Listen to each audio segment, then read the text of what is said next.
ora. Kia ora. Tēnā koutou katoa. Mare rere, mare tama e whiawhini. Pea mare mare ki I patongia koeni, kia u ai ki I rea koeni.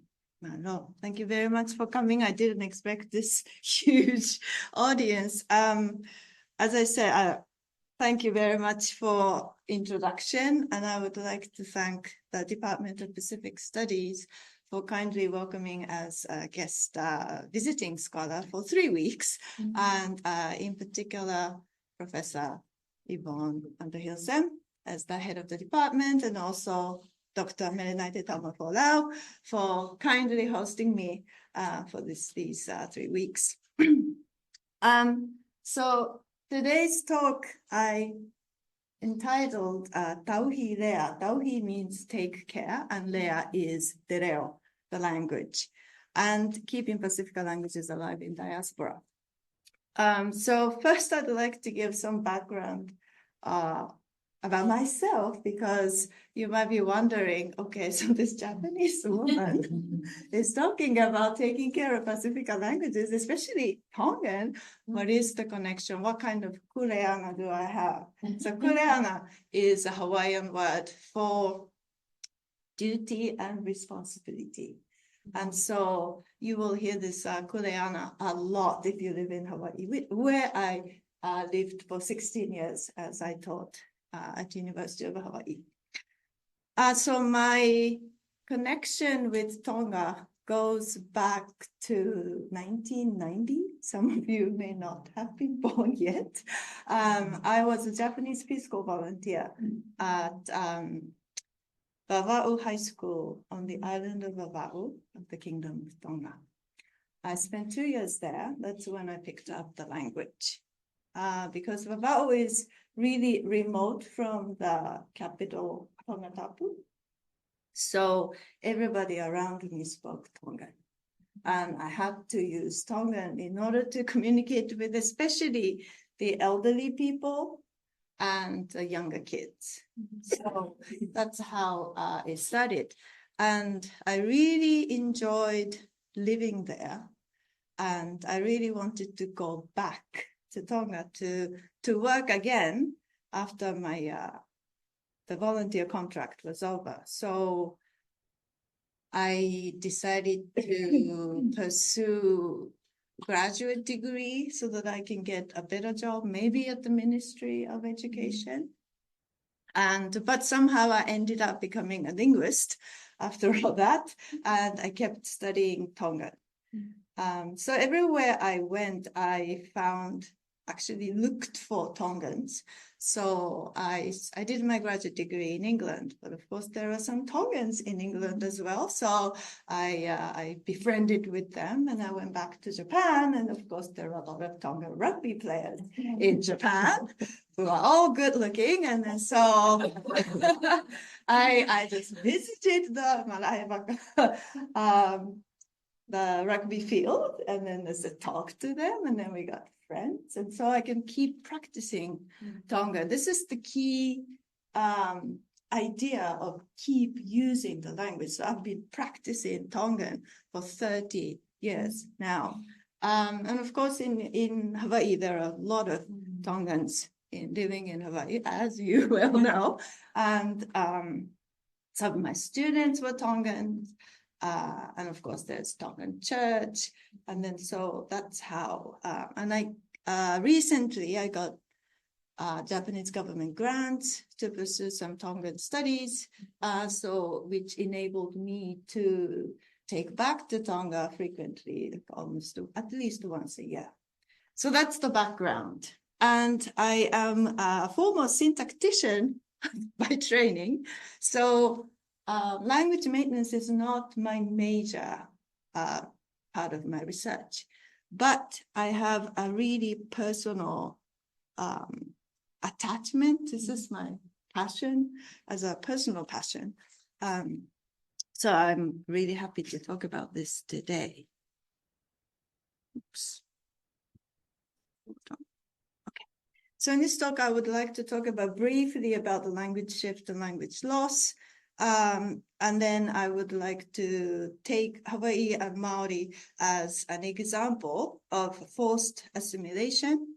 And then I would like to talk about language shift in diaspora, Tongan as an endangered language, language maintenance and transnational communities, and balanced bilingualism. And if I still have time, then I would like to talk about the recent project, the language acquisition study that I've been running in Hawaii. Okay, so as to start with, I would like you to understand that I have these background assumptions.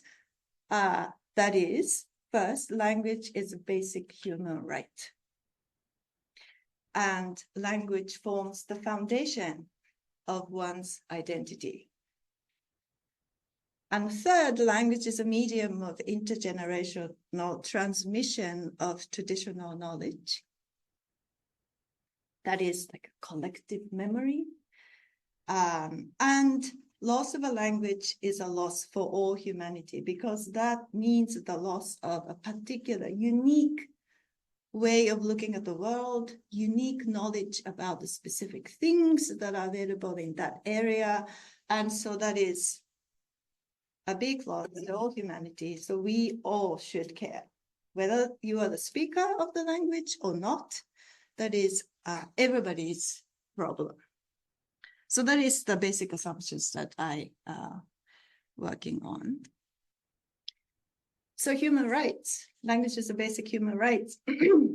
One of the relevant part of the Universal Declaration of Human Rights is the Article 22, which states everyone as a member of society has the right to social security and is entitled to realization through national effort, international cooperation, and in accordance with the organization, the resources of each state of the economic, social, and cultural rights indispensable for his dignity and the free development of his personality.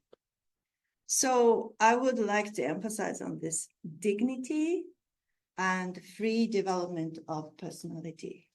Language is the basis for this.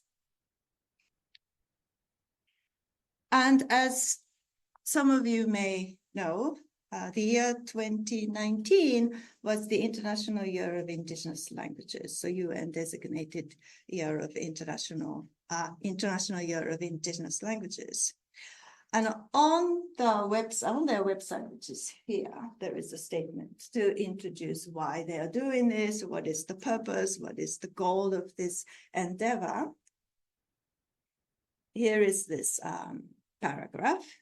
It is through language that we communicate with the world, define our identity, express our history and culture, learn, defend our human rights, and participate in all aspects of society, to name but a few. Through language, people preserve their community's history, customs and traditions, memory, unique modes of thinking, meaning and expression. They also use it to construct their future. I particularly like that. I just so many emphasized parts, but in particular, pay attention to, we use language to construct our future. That means which language we use change the prospect of our future, right? Or the future of the community. The reason why, oops. Let me see. It's changed. Oh, sorry, because I'm changing it, then Sarah's changing. Sorry, it's not synchronized. Okay, sorry. So prior to this declaration of the International Year of Indigenous Languages, UNESCO or UN, and then UNESCO was aware of the fact that the majority of the languages of the world are facing endangerment. Okay, so in year 2003, there was a special committee, group of experts on language endangerment, and they established the 6 degrees of language endangerment, which starts from safe through extinct. And in between safe and extinct, there are unsafe stage, definitively endangered stage, severely endangered stage, and critically endangered stage. So how do we decide a language is endangered, critically endangered, definitively endangered, safe? They use 9 factors to assess the vitality of a language. So here are 9 factors. Factor 1, intergenerational language transmission. That means whether children are acquiring the language, whether the parents are handing down their language to the children. Factor 2, absolute number of speakers. So this is the speaker population. Actually, the population is not that big of a problem. Even if it's a small community, if they keep handing down the language will survive. Maybe not be spoken by so many people, but it will be spoken forever, right? But of course, the small population makes it a minority in that big world, and so there is a threat. Factor 3, proportion of speakers within the total population. So think about Maori speakers in New Zealand as a whole. Okay. Factor 4, trends in existing language domains. In what context can we use that language? Right? Do we use it in school? Do we use it only at home with your mom and dad? Or can you watch TV in that language? Or is it only used in church or at some other traditional ritual ceremonies? Factor 5, response to new domains and media. So now factor 4 is about the existing domains. Factor 5 is like, the world is changing, always new things. When I was little, when I was even in college, I didn't have this. And that sort of thing, right? And Zoom, internet, anything. The new things are happening all over the world. And new entertainment. Can we talk about that in that language? Right? Factor 6, materials for language education and literacy. Factor 7, governmental language attitudes and policies. Factor 8, attitudes towards their own language. What do the speakers feel about the language? Are they proud of the language? Are they ashamed of the language?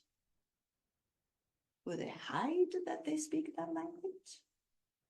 Or are they forced to hide that they speak the language? So there are a lot of attitudes, right? And factor 9, type and amount of quality of documentation. So something like, do we have a grammar book? Do we have a dictionary? Do we have recordings of the narratives? Do we have video recordings of something and things like that? All right, so of all these things, to me, I highlighted the 4 things that seems very relevant to our situation. Intergenerational language transmission, right? Kids are not speaking the language. Trends in existing language domains. Response to new domains and media, and attitudes toward their own language. So I will go back to these factors throughout this talk. Okay, so going back to the stages of endangerment of the UNESCO 6 stages, I think. So safe, what makes the language safe? I can't see what it says on my screen. Okay, so safe if it is spoken by all generations, right? Grandma, great-grandma, parents, child. Okay, everybody speaks the language. And there is no sign of linguistic threat from any other language. Right? There is no competing language in the community. And there seems to be uninterrupted intergenerational transmission. Right? Kids are acquiring, new speakers were produced. Okay, so from the safe stage to the other extreme, which is the extinct stage. Well, extinct means there is no one who can speak the language. And I thought it's very interesting that the wording, right? It's not just no one who speaks. No one even remembers. And we encounter this kind of situation, in communities like Native American communities, that there are only two people who remembered the language, but not necessarily they speak no longer because they've been so alone, and you forget the language if you don't use it. Right? And if you don't use the language, if you have nobody to speak to. Right? So, but what's relevant to us, the Pasifika communities, is somewhere in between. Wait.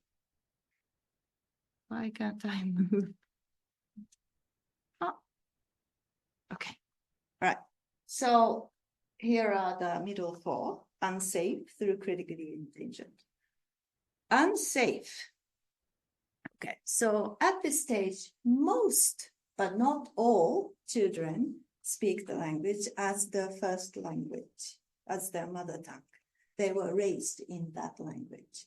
But the use of the language may be restricted to specific social domains. Typically, it's at home. They use that to talk to parents, but maybe not outside of home. In that situation, the language is in the unsafe stage. Definitively endangered. At this stage, the language is no longer being learned. They use the word learned, but I would prefer acquired to distinguish the acquisition from learning. So acquisition is naturally picking up the language with no teaching. Learning, it's something that you consciously learn how to use the language. Okay, so it's no longer being acquired as the mother tongue by children in the home.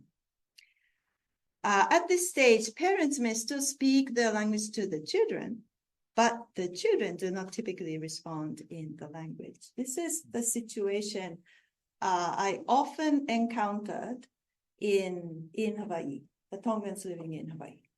So parents may talk to the children in Tongan, but the kids respond in English. Severely endangered stage, the language is spoken only by grandparents and older generations. And the parent generation may still understand the language, so they can communicate with their parents in the language, but typically they don't use it to their children. Okay, so grandma and mom, or grandpa and dad, may use Tongan, but then mom and dad speak to their children in English. That's the kind of situation. Critically endangered, the youngest speakers are in the great-grandparental generation, if that. In many communities, it's even rare to have great-grandparental generation, right? And the language is not used for everyday interactions, even though there are speakers, they don't use it at everyday basis. What they use is probably in the ritual or something like that, right? And the older people often remember only part of the language, but do not use it since there may not be anyone to speak with. So when you think about your own situation or somebody you know, is it the unsafe stage or definitively endangered? Certainly not safe, right? Not safe means we need to do something to save it or protect it. Right. Okay, so prior to this 2003 UNESCO stages of language endangerment, Stephen Worm in 1998 already proposed 5 stages of language death. So Stephen Worm, some of you may know, worked on extensively on languages of Papua New Guinea and also languages of Australian Aboriginal languages. Okay, so he's aware of this language endangerment situation. Right, so the reason why I want to cite him here is the first description of potentially endangered. So he has a potentially endangered, seriously endangered, moribund, almost dead, and dead, okay? Very blunt, right? Like almost dead and dead. But the top part I would like to draw your attention to, he includes the socially and economically disadvantaged, right? And that is a really important part of the language endangerment. And under heavy pressure from a larger language, more powerful language, and beginning to lose child speakers. So that kind of rings a bell, right? Like, oh, I think I know this kind of situation.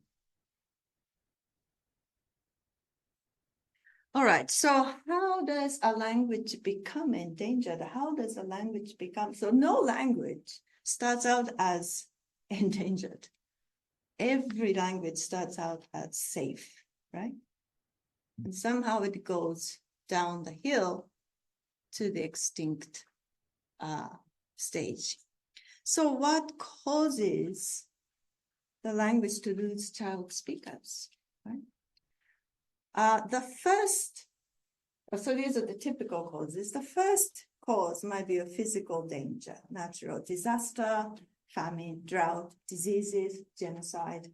These are actually killing not just the language, but the speakers themselves. And this happens, right? Even in the history of Polynesia, when Westerners come to the islands, they brought diseases that had not existed in the island. So the island populations got sick, died. There you go, right? It happened in Hawaii, it happened in, I'm sure it happened in Aotearoa. But in more general scenario, what the two big causes are cultural assimilation, assimilatory education.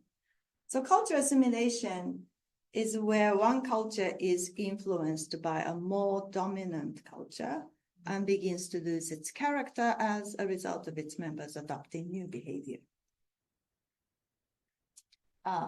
One community assimilate with the dominant culture. Assimilatory education is often part of the cultural assimilation. This is a forced assimilation. Typically, the ban on using indigenous languages at school. Okay. So this happens all over the world. I'm really stricken, right? When you learn about these things. Okay, so boarding school in Native American communities, boarding school in Australia, boarding schools in Aotearoa, Hawaiian language ban in Hawaii. In Japan, where I'm from, the indigenous Ainu were deprived of their language, no Ainu language at school. Okinawans had the same thing. And Welsh, right? Cornish, all these languages, they're always banned in school. And then what happens? When you speak the language, you get punished. and then the children were forced to either carry like a placard type of thing or the stone or something as a punishment that to let everybody know that I spoke the language. And you don't get freed from that punishment until somebody else is called. Then you can give it to that person. So basically, this practice is forcing the children to police each other as well. It's just very, very nasty, in my opinion, right? So to me, this is a really bad cause of the language shift. All right, so a little bit about cultural assimilation. When we talk about cultural assimilation, especially in the context of colonization, we often think that it's always top down, right? It's a forced assimilation. But in actuality, it's both ways, right? So typically, minority dominated majority, meaning in terms of population size. So a handful of Westerners come and then dominated the many Hawaiians, for example. That sort of thing. The situation is like that. And how do they do it?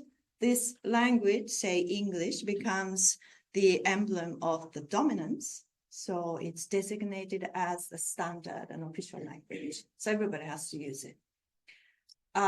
Because it's official language, you need to use it. There are incentives. You get benefits if you speak the language. Recommendations, you got to use this. There are laws, not even recommendations, but you will be constrained, right? And the government introduce these laws, rules, and then everybody has to use it. So that's the top-down assimilation. But in this context, usually because the majority language or dominant language is associated with socioeconomic benefits, the higher status, there is like bottom-up assimilation as well. Oh, I want to get this benefit. We got to be able to speak English.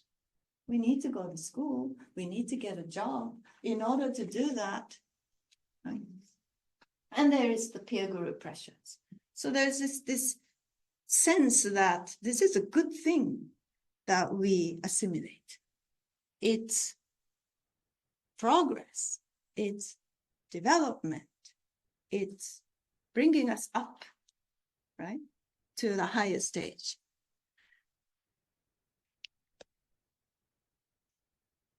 So here I would like to take Maori in Aotearoa and Ōrero Hawaii in Hawaii. So here the typical example of colonization as an external force. External pressure deprived people of their language. And as I said, to me, the ban on language use in education, so assimilatory education, is really the bad guy. Why? Because, the students were punished for speaking the language. Your language is treated as a bad language, right? You get punished. Teacher said that it's wrong to use your language in school because it's a bad language. It doesn't deserve, right, a place in school. And so that children are very, impressionable, right? If the teacher said it's wrong, don't do it, usually it's bad, right? So you follow, you listen. So that leads to some low self-esteem, at least low respect for the language. The language is related to culture. And children come home with that attitude, right? The parents speaking that language, well, teacher said it's wrong to speak the language. And I don't want to speak the language because I get punished. And as parents, we love our children. We don't want our children to suffer at school. So what do? We encourage our children to speak English. Well, maybe we should use English at home too, so that you get used to it. So that you don't, slip of a tongue at school and get punished. So here is the example of bottom-up assimilation and forced assimilation intertwined. As a result, these children that went through this assimilatory education is the lost generation. When they became parents, they suddenly realized that, oh dear, I cannot speak the language to my children. I cannot hand down my language to, it's actually not my language, right? Because they no longer speak, but our people's language to my children. And so that leads to the movement of revitalization. As you know, in 1982 onwards, Kohanga Reo studied in Maori, in Aotearoa for Maori. And following 1983, Punana Reo, similar project studied in Hawaii. These are the immersion preschool, right? So because parents' generation don't speak the language well, but the grandparents' generation still speak the language. So why don't we put little ones and elders together so that the little ones can at least be immersed in the language and acquire the language? This sense of loss, right? And I've met some Tongans from the mainland US, and especially as a teenager, they refuse to speak Tongan because they want to, fit in. They want to be American. They don't want to be like, oh, Tongan, They want to be just like everybody. So they willingly assimilate. And that's a teenager thing, right? I mean, it's not between Tongan and non-Tongan, but within, say, Japanese, there is like a trendy things, and like every teenager wants to do the thing. So that's normal. But when they hit, 20, over 20, suddenly they realize like, oh, they face the identity crisis. Like, oh, what am I? They say I'm Tongan, but I don't speak the language. I don't practice any Tongan, traditional stuff. And that's when they realize like, oh, I want to know the language. I want to speak the language. But usually it's too late, right? Well, I wouldn't say too late. At any point you can do that, but you wouldn't. It's much more difficult than when you acquire a language as a child, because you don't have to study as a child, right? Okay, so forced versus voluntary assimilation is the forced assimilation and then voluntary assimilation, both happening at the same time. That leads to the language shift, meaning using your traditional language to something more powerful.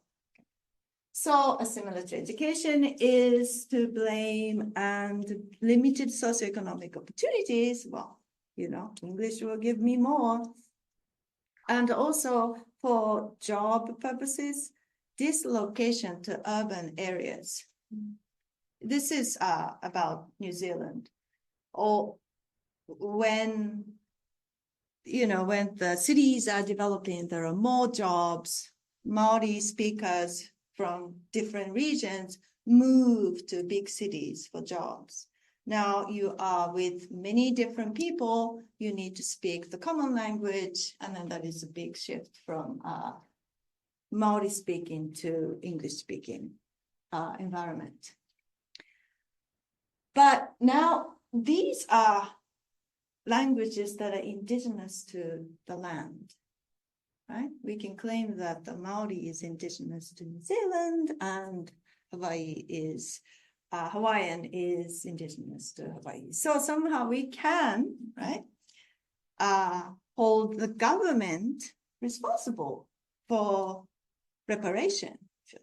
You didn't do anything, and look at this, right? So we need to do something, you have to do something. And so what I really admire about New Zealand is this Treaty of Waitangi.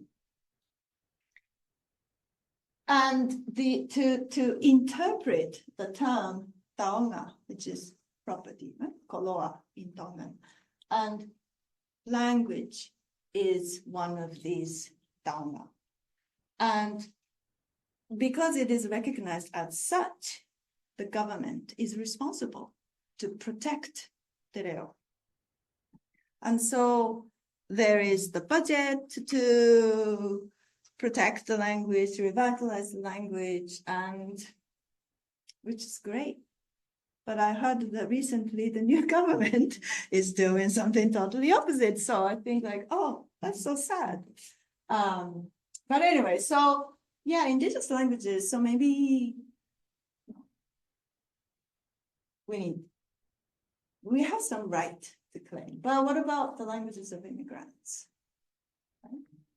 And again, I really admire New Zealand because the government also take care of all sorts of Pasifika languages, even though they are not necessarily indigenous to the land. So now let's turn to languages in diaspora. Of course, because they are migrants, they are expected to assimilate to the host culture. You came here, you follow our rule. That's usually the attitude. And beyond that, you do need to use English for day-to-day life. Go to school, it's in English. Go to work, it's in English. If you don't speak the language, you don't get a job. Healthcare, to see the doctor, English. To get any social benefit, you have to fill the form, English. Shopping, neighbors, friends, anything, you need language other than your own, right? And so as a result, the language is socioeconomically disadvantaged compared to English, right? That's a natural situation. So remember the worms potentially endangered? We are in a very vulnerable situation. Okay, so in 2007, I wrote a paper called Making a Case for Tongan as an Endangered Language. Now, Tongan is not an endangered language in any criteria, right? It's official language, everybody speaks, kids speaks, and all sorts of things. However, I wanted to make a case in that paper that it's too late if we found the language endangered. We need to do something to prevent a language from being endangered. And even back in 2007, I observed some voluntary shift due to globalization. Right? So globalization is a good thing in many ways, but it's also a really bad, in a way, it's a neo-colonialism, right? English is seeping through all over the world. Okay. So education, secondary school is English-based. So you need to speak English in order to study everything in secondary school. mass media, social media, entertainment, all these things.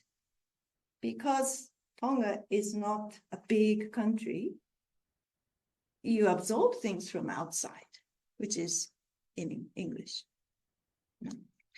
And Tongan is taught as a subject at school, but usually this is about like a traditional stuff, old myths or old practices, and it's not necessarily very sexy to the teenagers, right?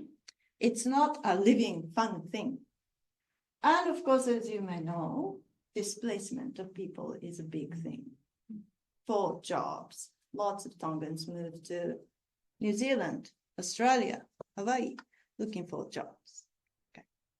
So, and this results in the high demand for English immersion school. So English immersion school was traditionally for expats, English-speaking people living in Tonga, and king's family, royal family. But now everybody wants to go to English immersion school. Well, not wants to send their children to English immersion preschools and primary schools. Why? Because they want the children to be successful. I also noticed that the loss of speech register, Tonga has 3 levels of speech. The language you use to speak about and speak to the king, and the language you use to speak about and speak to the nobles, and then the commoners' language. Because, nobles and those people who typically use these different registers are educated in English. They don't use these different languages, registers. So it's being lost. And of course, you don't want to embarrass yourself by making mistakes, right? So they would avoid using Tongan. If you use English, you don't have to worry about it. And of course, the kids love English than Tongan. Well, not necessarily that, but they know that you can do much more with English than with Tongan. So these are the things that really worries me, because I love Tongan, and then that language is really part of your identity. So one thing that I mentioned in that paper is to utilize the transnational network of people. Polynesian people are well known for this transnational community, right? Even if you move to other places, you maintain ties with people in homeland. And so ideally, right, people in diaspora recognize the importance and difficulty of maintaining a language, right? So they can tell the people living in Tonga, like, this is really important that you keep the language alive, because you can lose a language easily. We know, we witnessed. But in reality, diaspora population serves as the object of aspiration. They have better life. They send us money. They have things. They are more successful, and they impose the global standards. So instead of encouraging keeping the language, they actually fuel the desire to the homeland population to be fluent in English. So it's a bad cycle. But it could be reversed, right? The population in homeland can feed the living Tongan to the population in diaspora, and then population in diaspora can keep encouraging, like, we can do a lot in this language. Maybe we can do this, maybe we can do that. So it can be a more productive cycle.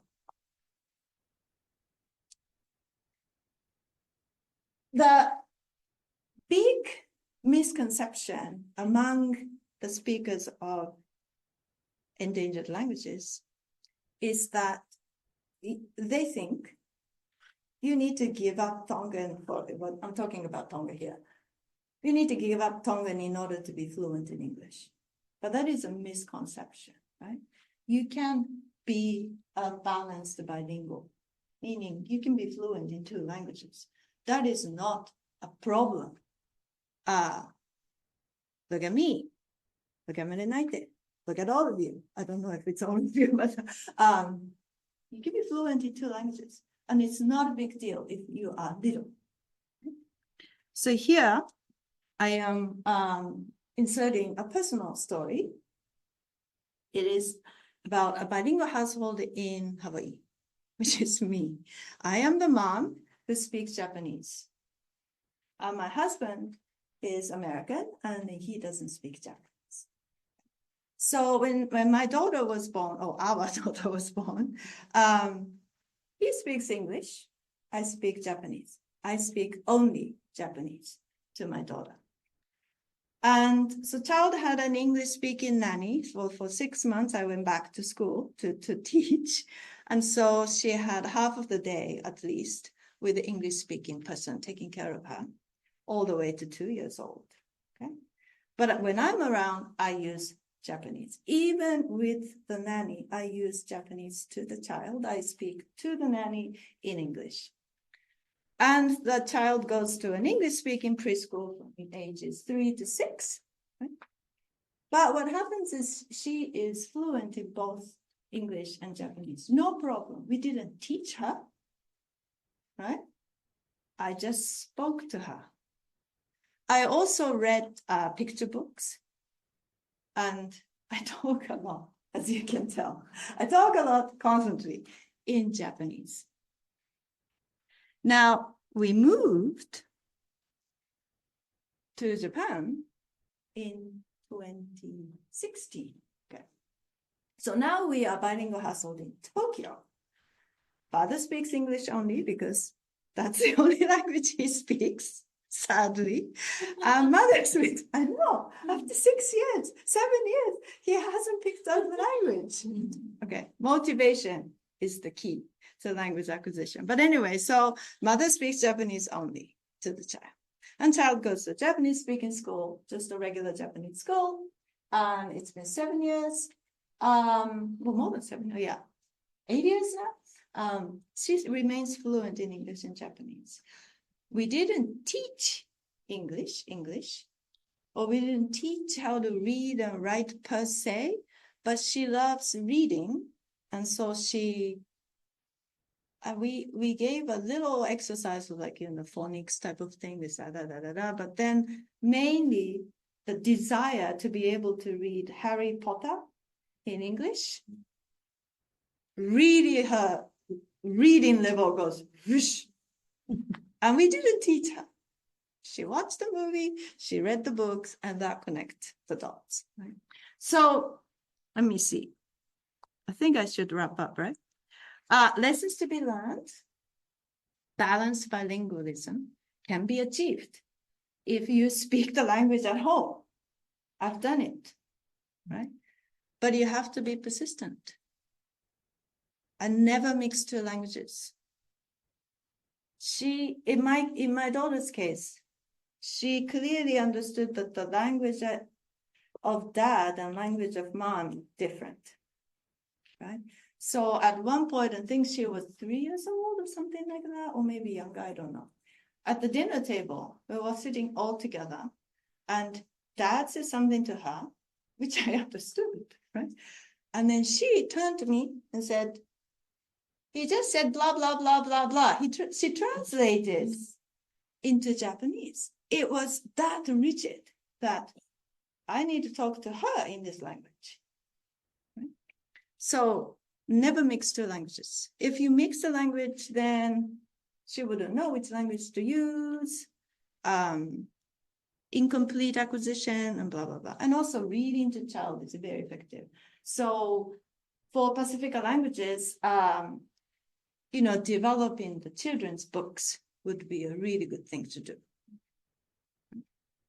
Because it would, that way they can acquire vocabulary that we don't use in everyday context, right? So that's the thing. Okay, so I think time is up, so I'm going to wrap up. If you're interested in learning about the Tongan Child Language Corpus project that I'm running, you can talk to me afterwards, which is run in Hawaii, in Hauola, which is in Oahu, the island of Oahu. And these are the people, grandma and the little kids. It's very fascinating. Oops. All right. So conclusion, maintenance of Pasifika languages in diaspora is becoming increasingly important because globalization as external forces affecting the language situation in homeland as well. And of course, we know that global dislocation caused by sea level rise is a serious issue. Places like Tuvalu, Nauru, and Tokelau, places like that. So dislocation, moving out of the diaspora population will grow. Right? And transnational communities, we can use it as a strength. Right? And home is the key to successful language maintenance. This has been said by many people. It's not just my idea. Balanced bilingualism is the key, and you don't have to give up the language of the people. And at school, we should attach equal value to English and the indigenous language in educational system. Right? It's neither is better or worse, and we can do it. So here's the references. Thank you very much for your attention. And I would welcome your questions.